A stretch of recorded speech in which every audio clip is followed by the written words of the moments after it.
There is a wall in front of you right now. It feels solid. It feels opaque. It feels like a boundary between here and there, between visible and hidden, between connected and cut off. And yet, at this very moment, invisible waves are passing through that wall, through your body, through the chair beneath you, through the floor, through the earth itself, carrying information at the speed of light as if the entire physical world around you were made of nothing at all. The wall that stops your gaze completely fails to stop your Wi-Fi signal.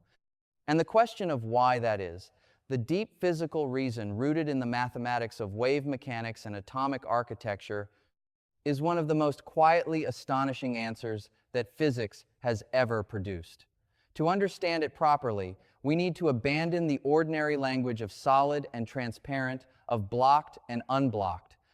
Those are the words of everyday experience, and everyday experience is a deeply unreliable guide to what is actually happening at the level of atoms and electromagnetic fields. The wall is not blocking light. The glass window is not letting light through.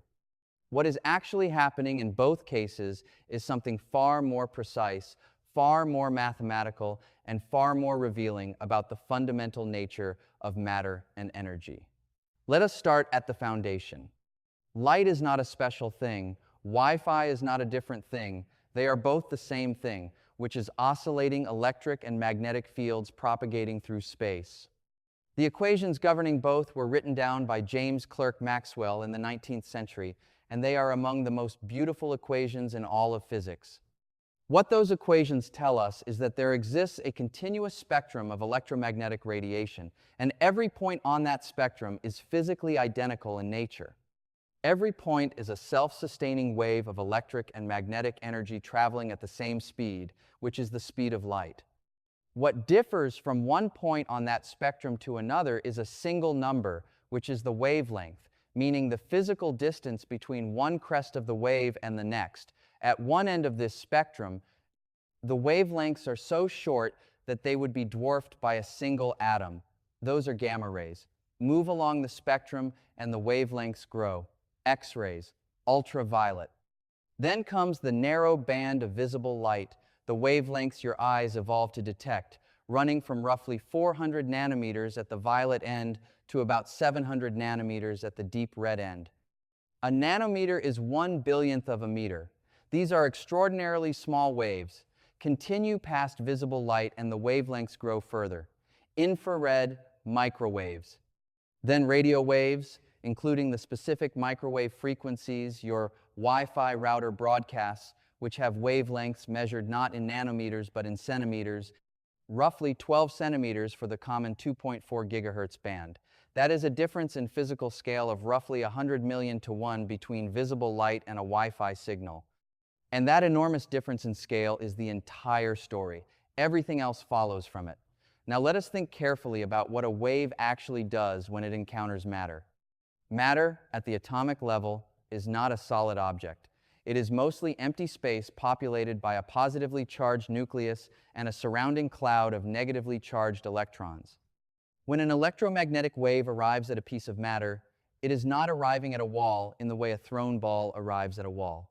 It is arriving at a collection of charged particles, and charged particles respond to electromagnetic fields. This is what electromagnetism means. The oscillating electric field of the incoming wave pushes and pulls on the electrons in the material. It tries to make them oscillate. It tries to excite them. And what happens next depends entirely on a single deeply fundamental question, which is whether the frequency of the incoming wave matches the natural resonant frequencies of the electrons and the atomic lattice they inhabit. Think of a swing set in a playground. If you push the swing at the right moment, at the rhythm that matches its natural period of oscillation, the swing absorbs your energy and builds up a large amplitude of motion. You are in resonance with it. If you push at completely the wrong rhythm, your energy is barely transferred. The swing barely responds. The electrons in a material behave in almost exactly this way. Each material has characteristic resonant frequencies determined by its atomic structure, by the spacing of its atomic lattice, by the energy level architecture of its electron clouds. When an incoming electromagnetic wave carries a frequency that resonates with the electrons in the material, those electrons absorb the photon, taking in its energy. The wave does not pass through, it is absorbed. When the incoming frequency does not match any available resonant transition in the material, the electrons cannot absorb the wave, and so the wave passes through, not because the material is thin or weak, but because the material is simply invisible to that particular frequency. Concrete and brick and plaster are opaque to visible light for exactly this reason.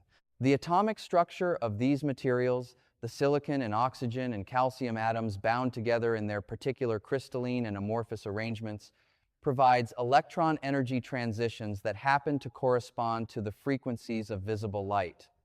When a photon of red light arrives at a concrete wall, its frequency matches available transitions in the material and the photon is absorbed. When a photon of blue light arrives, same result. The wall eats visible light because the wall is built from atoms that resonate with visible light. This is not an accident of engineering. It is written into the electronic structure of those atoms by the laws of quantum mechanics. Now here is where the analogy becomes physically precise. A Wi-Fi signal at 2.4 gigahertz has a wavelength of roughly 12 centimeters.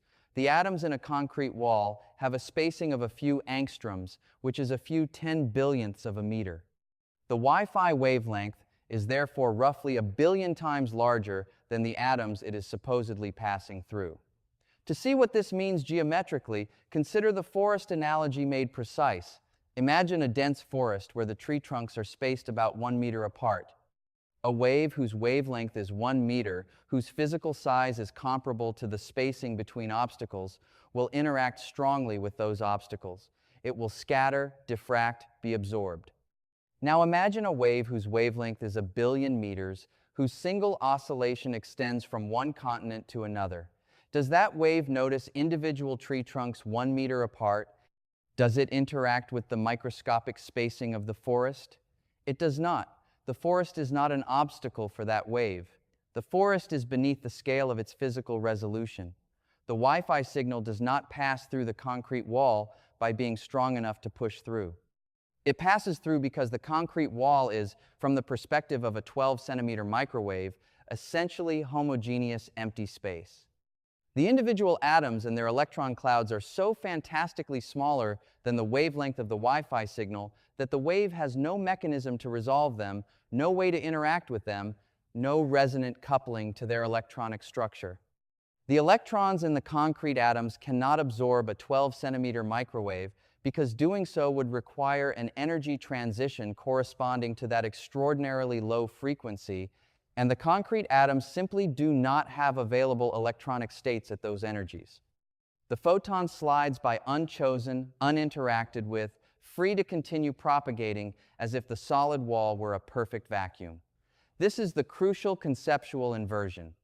We tend to think of opacity as the default state and transparency as something special that requires explanation, like glass being specially engineered to let light through. But the physics points in the opposite direction. Opacity is the special condition.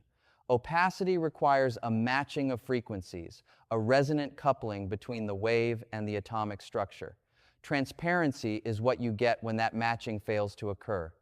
Glass is transparent to visible light not because it has been engineered to be transparent, but because its particular atomic structure, the arrangement of silicon and oxygen in an amorphous network, happens not to provide the resonant electron transitions at visible light frequencies. Glass absorbs ultraviolet strongly. It absorbs infrared strongly. But in the narrow band of visible frequencies, silicon dioxide has no available resonant states for the electrons to jump into, and so the photons sail through unmolested.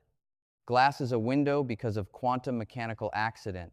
Water is transparent for the same reason. The molecular structure of water does not offer resonant absorption at visible frequencies. It does absorb in the infrared, which is why large bodies of water absorb heat. Your eye evolved to detect precisely the frequencies that penetrate the atmosphere, penetrate water, and penetrate biological tissue at a useful depth.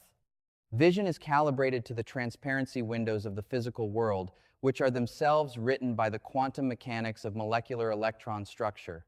Now let us make the picture complete. Not every material that stops Wi-Fi does so for the same reason. Metals are a fascinating case. Metals are opaque to visible light, which is why mirrors work, but they are also opaque to most radio frequencies and Wi-Fi. The reason is different, though. Metals contain what physicists call a free electron gas, meaning electrons that are not bound to individual atoms, but move freely through the entire bulk of the material. These free electrons respond to electromagnetic fields at essentially all frequencies below a certain threshold called the plasma frequency. When a Wi-Fi signal hits a metal surface, those free electrons immediately respond, oscillating in the field of the incoming wave and generating their own electromagnetic radiation that precisely cancels and reflects the incoming wave. The metal does not absorb the Wi-Fi signal, it reflects it. This is why a microwave oven is made of metal. The metal cage prevents the microwaves from leaking out by reflecting them back into the interior. This also explains why certain obstacles in a building are more problematic for Wi-Fi than others. Wood, drywall, and brick attenuate Wi-Fi modestly because they partially absorb the microwave energy through mechanisms that involve the polar water molecules often present in these materials, molecules that do interact weakly with microwave frequencies. Metal, on the other hand, reflects it. A steel-reinforced concrete wall is not just hard to penetrate by absorption, it is a reflector that bounces the signal away entirely. And the human body, which is largely composed of water, absorbs microwave energy quite effectively, which is why standing between a router and your device is actually measurably detrimental to signal strength. The physics here reaches down into something even deeper when we examine what transparency actually is at the quantum level. When a photon enters a piece of transparent glass, something happens that is genuinely strange under classical intuition. The photon interacts with every atom along its path. It is absorbed by each electron cloud in sequence, and then re-emitted by that electron cloud, and then absorbed by the next, and then re-emitted again, all the way through the glass. This process, sometimes called virtual absorption, is why light travels slower through glass than through vacuum. The photon is not taking a straight, unimpeded path. It is being repeatedly caught and released by each atom it encounters, and this process introduces a delay.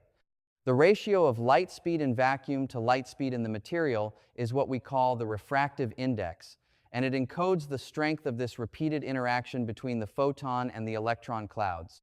A high refractive index means a strong interaction.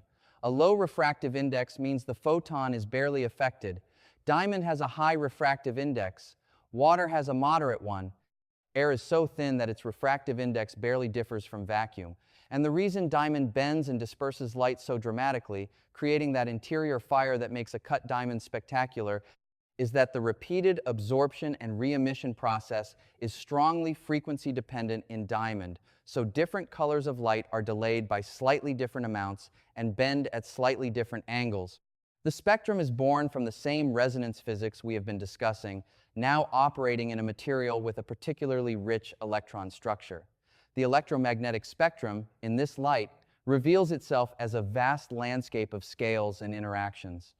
At the short wavelength end, where gamma rays live, the energy per photon is so enormous that photons interact not just with electron clouds, but with atomic nuclei themselves, and eventually at the highest energies, with the quarks inside the protons and neutrons of those nuclei.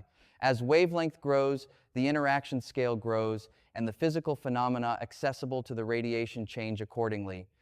X-rays pass through soft tissue because the electron clouds of biological molecules offer little resonance at those frequencies, but they are stopped by the denser electron clouds of calcium in bones. This is the entire basis of medical imaging. Visible light is stopped by most matter because matter at the chemical bonding scale, the scale of molecular electron orbitals, provides abundant resonances at visible frequencies. This is why the world is richly colored. The color of every object around you is a fingerprint of which visible frequencies its surface absorbs through resonance and which frequencies it reflects back to your eyes. A red apple absorbs blue and green photons and reflects red ones. The selective resonance of the molecules in the apple skin is encoding information about atomic electron structure and writing it in color for your eyes to read. Wi-Fi microwaves, at the opposite end from gamma rays in terms of relevance to everyday matter, belong to a frequency range so low that ordinary matter simply has no resonant handle on them. They pass through the human world the way a tide passes through a coral reef. The reef is real and complex and structurally detailed, but the tidal wavelength is so enormous that the reef is invisible to it. The reef does not exist at the scale of the tide. Your house does not exist at the scale of a Wi-Fi signal in any physically meaningful sense. The wall that stops your sight does not stop your signal. And now you know with physical precision why. It is not a matter of strength or power or special material engineering. It is a matter of scale and resonance, of whether the wave and the atoms share a language of frequencies, of whether the electron clouds in the material have energy transitions that match the incoming photon. When they match, the photon is swallowed. When they do not match, the photon is invisible to the material and the material is invisible to the photon, and the wave passes through as freely as a thought through an open room. The solid world is only solid to those who share its scale. Step outside that scale, and matter dissolves into transparency. The electromagnetic spectrum is the map of all those different scales of invisibility, of all the different ways that energy and matter speak or fail to speak to each other across the full range of frequencies. And perhaps the most remarkable fact of all is that this entire architecture, every opacity and every transparency, every reflection and every absorption, every color and every shadow, follows not from the arbitrary design of matter, but from a handful of equations, from the mathematics of charged particles in oscillating fields, from the quantum mechanical rules of electron energy levels, from the single, elegant principle that interaction requires